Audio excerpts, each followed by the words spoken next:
Salut les amis, bienvenue sur la chaîne Reprog Facile, la chaîne qui traite uniquement de reprogrammation moteur. Aujourd'hui, j'ai le plaisir de vous présenter une Mini Cooper S 1,6 litre turbo, 184 chevaux. Donc il se trouve derrière moi, je vais vous le présenter.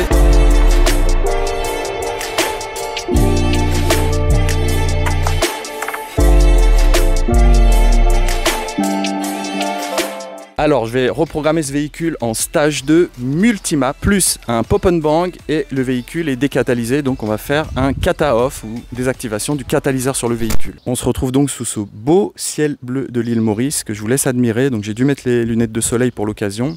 Et si vous voulez plus de pépites sur la reprogrammation, tous les conseils, tutos, astuces, je vous recommande de vous abonner tout de suite à la chaîne sans perdre une seule minute. Et puis n'hésitez pas à mettre un petit pouce bleu vers le haut, ça m'aidera vraiment beaucoup pour faire référencer ma chaîne sur YouTube. Alors pour ceux qui ne savent pas ce qu'est le multimap, en fait c'est le fait de pouvoir mettre plusieurs cartographies dans le calculateur du véhicule. Donc du coup on peut se retrouver avec une cartographie par exemple d'origine. Lorsqu'on appuie sur le bouton mode sport, on active le stage 2. Alors la voiture et son propriétaire, salut Yo. Salut. Comment ça va? Bien, merci. Merci de nous avoir ramené cette petite pépite, vraiment Plaisir. magnifique. Alors il faut savoir que cette voiture est équipée d'un moteur qui est très connu, hein, le fameux moteur 1,6 litre turbo que l'on retrouve sous l'appellation THP chez PSA. C'est un moteur qui a été développé en collaboration avec BMW, que l'on trouve aussi sous l'appellation VTI en version atmosphérique. Alors la gamme de puissance s'échelonne de 125 chevaux, hein, c'est pour la version dégonflée, et ça culmine jusqu'à 270 chevaux pour la version survitaminée, que vous connaissez sûrement, qu'on retrouve sur la Peugeot 308 GTI et la RCZ R. Alors il y a eu quelques problèmes de jeunesse sur ce moteur, hein, sur les versions je dirais avant 2012, hein, notamment le tendeur de chaîne de distribution qui ne faisait pas bien son travail. En fait la chaîne de distribution avait tendance à se détendre et à sauter, donc il y a des crans qui pouvaient sauter et du coup ça pouvait décaler la distribution et ça pouvait aller jusqu'à la destruction du moteur. Donc c'est une petite pièce que je vous mets à l'écran qu'il était recommandé de changer pour les véhicules, je dirais avant 2012. Même avant 2011.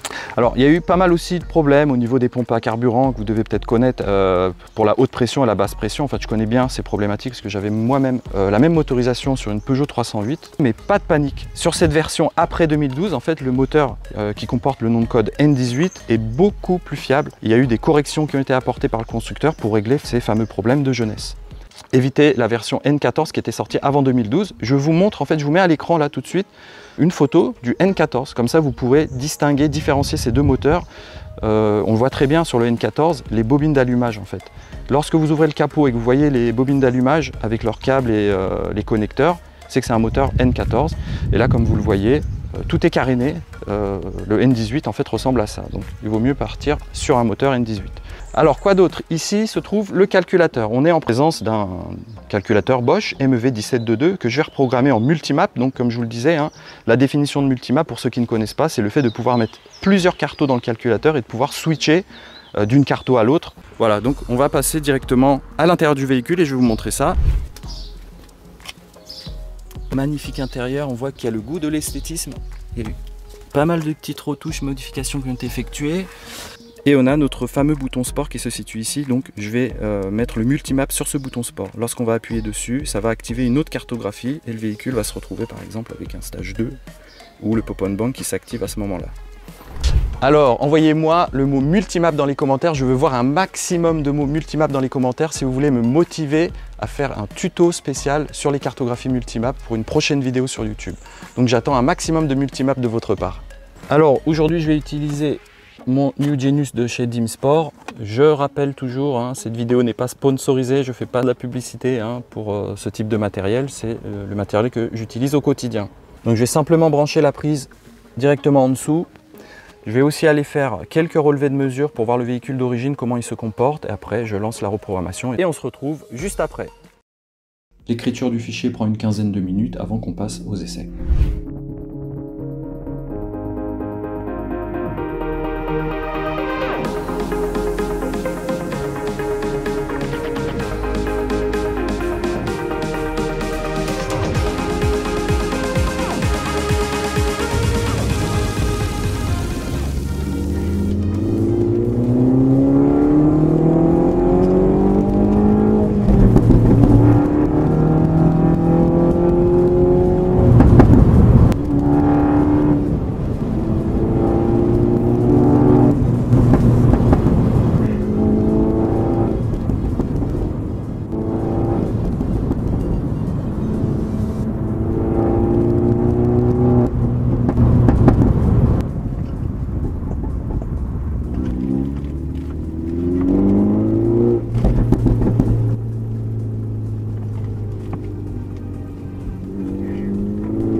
Alors je vous ai préparé une vidéo bonus uniquement pour ceux qui veulent voir cette vidéo bonus concernant la reprogrammation multimap. Cliquez directement sur le lien qui se trouve dans la description de cette vidéo. Vous allez en bas, vous déroulez, il y a un petit lien, vous cliquez dessus et vous arrivez directement sur mon site internet. Dans cette vidéo, je vous montre exactement comment j'ai fait le multimap sur ce véhicule. Si vous ne trouvez pas le lien dans la description, allez simplement sur mon site www.reprogfacile.com/mini. Merci d'avoir suivi cette petite tranche de vie avec moi et je vous dis à très bientôt sur reprogfacile.com.